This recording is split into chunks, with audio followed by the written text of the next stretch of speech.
కొత్త ఏడాదిలో పెళ్లి కబురు వినిపించేందుకు రెడీ అవుతున్నారు హ్యాపెనింగ్ బ్యూటీస్. కొంతమంది కెరీర్ స్లో అవటంతో ఈ డెసిషన్ తీసుకుంటే మరి కొంతమంది మంచి ఫామ్ లో ఉండగానే పర్సనల్ లైఫ్ లోనూ సెటిల్ అవ్వాలని భావిస్తున్నారు. బాలీవుడ్ ఆశలతో సౌత్ కి దూరమైన రకుల్ ప్రీత్ సింగ్ కొత్త ఏడాదిలో పెళ్లి చేసుకోవాలని ఫిక్స్ అయ్యారు. చాలా రోజులుగా బాలీవుడ్ నటుడు నిర్మాత జాకీ బగ్నానీతో ప్రేమలో ఉన్న ఈ బ్యూటీ ఫెబ్లో పెళ్లికి ముహూర్తం ఫిక్స్ చేసుకున్నారన్న టాక్ వినిపిస్తోంది. ఇక విజయ్ వర్మతో డేటింగ్ లో ఉన్న తమన్నా కూడా త్వరలోనే పెళ్లి చేసుకోవాలి అనుకుంటున్నారు. చాలా రోజులుగా ఈ వార్తలు వినిపిస్తున్న 2024లో తప్పకుండా ఫ్యామిలీ లైఫ్ స్టార్ట్ చేస్తారన్న ప్రచారం జరుగుతోంది.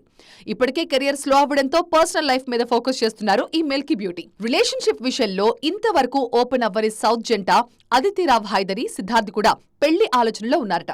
ఇప్పటికే చాలా కాలంగా లివ్ ఇన్ రిలేషన్షిప్ లో ఉన్న ఈ జంట ఈ ఏడాది ప్రథమార్థంలోనే పెళ్లి బంధంతో ఒక్కటవ్వాలని ఫిక్స్ అయ్యారు. టాలీవుడ్ లో ఫుల్ బిజీగా ఉన్న సంయుక్త మీనన్ కూడా త్వరలోనే పెళ్లి చేసుకోబోతున్నారు అన్నది ఫిల్మ్ నగర్ టాక్. సంయుక్త కొత్త సినిమాలకి ఓకే చెప్పకపోవడంతో ఆమె పెళ్లి చేసుకోవాలన్న ఉద్దేశంతోనే సినిమాలకు బ్రేక్ ఇచ్చారు అన్న ప్రచారం మొదలైంది.